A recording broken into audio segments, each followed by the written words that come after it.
saya Tiffany Wulandari. Perkenalkan, nama saya Chelsea Stefania Marsa. Perkenalkan, nama saya Sofia Tunisa. Perkenalkan, nama saya Ibnu Aludin. Perkenalkan, nama saya Muhammad Sakif Aziz. Perkenalkan, nama saya Fauzan. Perkenalkan, nama saya Aulia Fitriandayani. Sekarang kami ingin menjelaskan fotosintesis tersebut. Pengertian fotosintesis. Fotosintesis memiliki arti di mana foto berarti cahaya, sedangkan sintesis berarti membuat, sehingga dapat didefinisikan sebagai proses pertumbuhan makanan yang terjadi pada tumbuhan dan alga dengan menggunakan energi cahaya matahari. Lalu ada organisme.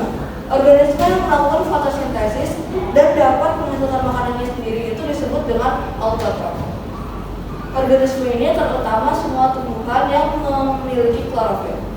Prosesnya adalah dengan mengubah karbon dioksida menjadi senyawa organik, dan proses ini disebut dengan fiksasi karbon karena proses ini menghasilkan senyawa karbon yang mengandung senyawa kimia yang dapat digunakan untuk memperkembangkan sel. Contohnya itu pepohonan, tumbuhan paku-pakuan, tumbuhan pingdomolera dan pingdom protista. Pada fotosintesis, proses pengubahan senyawa air dan karbon dioksida dibantu oleh cahaya matahari yang diserap oleh klorofil sehingga menghasilkan glukosa dan oksigen. Maka yang termasuk input adalah air, karbon dioksida, klorofil, dan cahaya matahari. Output, maka yang termasuk output adalah glukosa dan oksigen. Fotosintesis berlangsung pada makhluk hidup sel eukariotik dan makhluk hidup sel prokariotik. Sel eukariotik merupakan sel yang memiliki membran intri sehingga materi genetik berupa DNA dan RNA terbungkus oleh membran inti dan terpisah dari organel sel lainnya. Organisme yang memiliki sel eukariotik adalah protista plantae. Sel prokariotik merupakan sel yang tidak memiliki membran inti. Sel prokariotik juga memiliki ukuran mikroskopis yang lebih kecil dari sel eukariotik. Sel prokariotik juga memiliki materi genetik yang lebih sederhana. Di sini ada location in cells. Tempat terjadinya fotosintesis berada di daun, tepatnya di bagian kloroplas.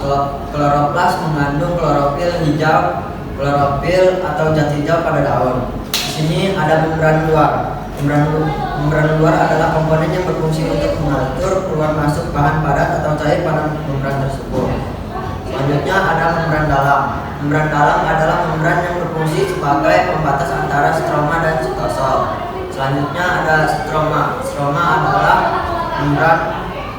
bagian membran dalam yang berfungsi untuk membungkus cairan kloroplas, berfungsi sebagai reaksi terang. Selanjutnya ada grana. Grana adalah tumpukan tilakoid yang membentuk struktur.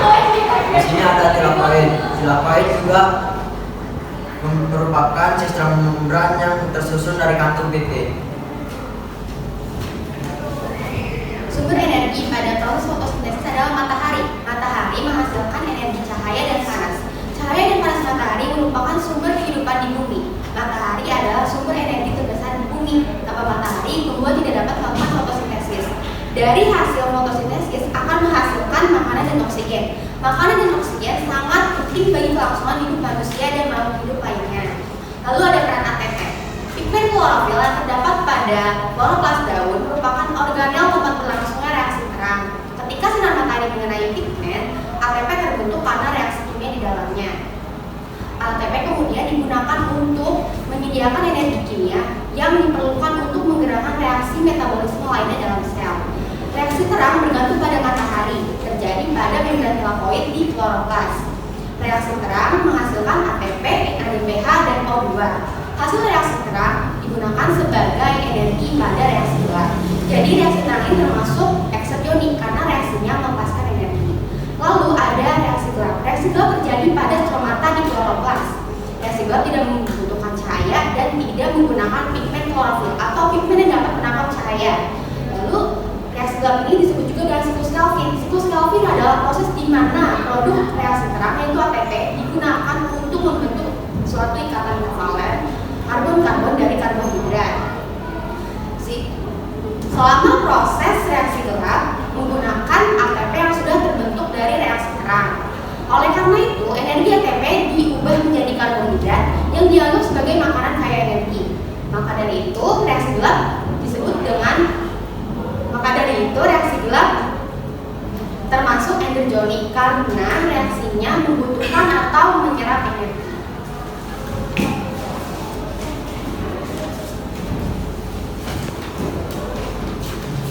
Tahapan pada proses fotosintesis itu ada reaksi terang dan reaksi gelap.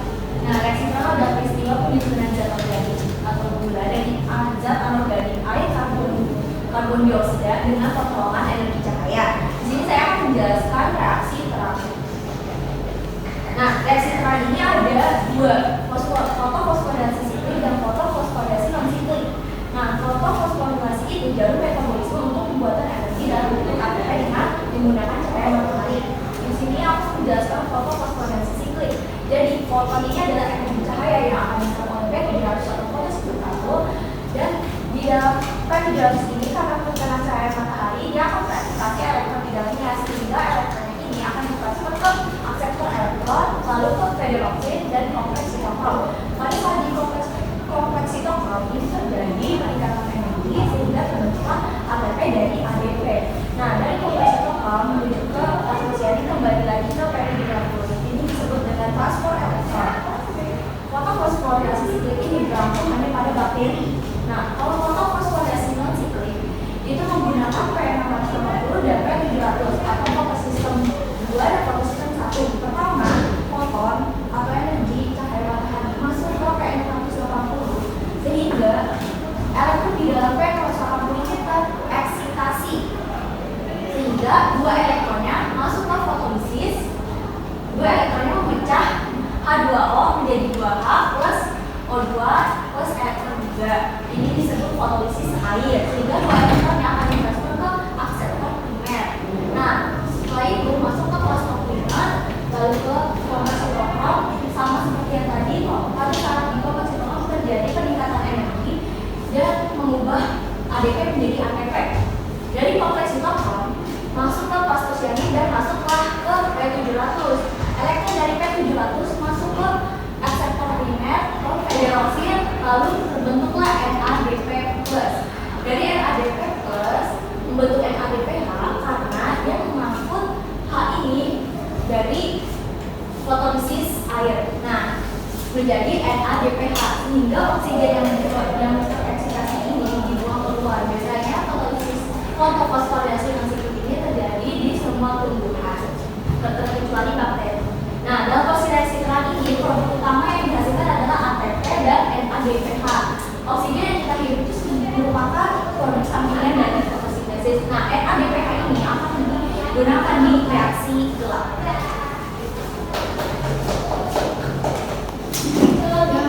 Yang kedua yaitu reaksi gelap. Reaksi gelap adalah sebuah peristiwa fotosintesis yang tidak membutuhkan cahaya matahari dan memanfaatkan penggunaan ATP dan NADPH untuk mengubah karbon dioksida menjadi senyawa organik atau gula.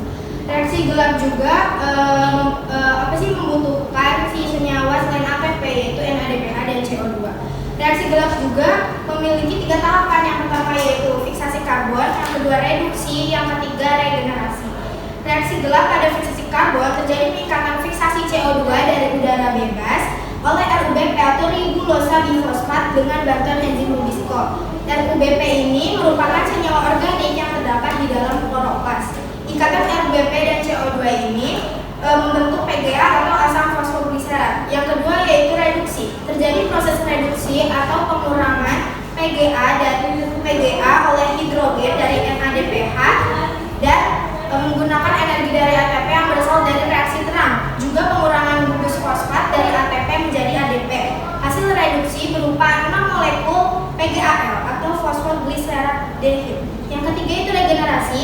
5 molekul PGAL dari tahap reduksi kembali digunakan untuk membentuk RUBP. 1 molekul PGL3C dengan satu molekul PGL lain akan membentuk glukosa.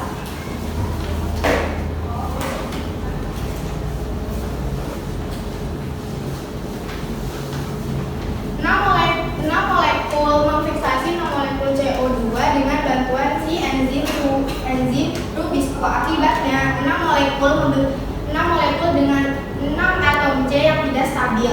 Kemudian 6 molekul tadi itu akan pecah menjadi 12 molekul 3 asam fosfogliserat. 12 molekul 3 asam fosfogliserat ini akan mendapatkan 12 gugus fosfat dari 12 ATP dan akan membentuk menjadi 12 molekul 1,3 bifosfogliserat. 12 molekul fosfogliserat ini akan direduksi oleh ATP yang berasal dari reaksi terang dan akan menerima ion H+ dari NADPH sehingga tereduksi menjadi 12 molekul fosfogliserat D. Setelah menerima 5 gugus fosfat dari 6 ATP, si 10 molekul fosfogliserat ini akan bergenerasi menjadi RUBP kembali. 2 molekul fosfogliserat D ini akan terbentuk menjadi satu molekul yaitu glukosa. Hasil dari reaksi gelap ini adalah glukosa atau C6H12O6, ATP, dan NADP. Dan perubahan produk terjadi 3 tahapan siklus Calvin, RUBP, PGA, PGAL, dan glukosa.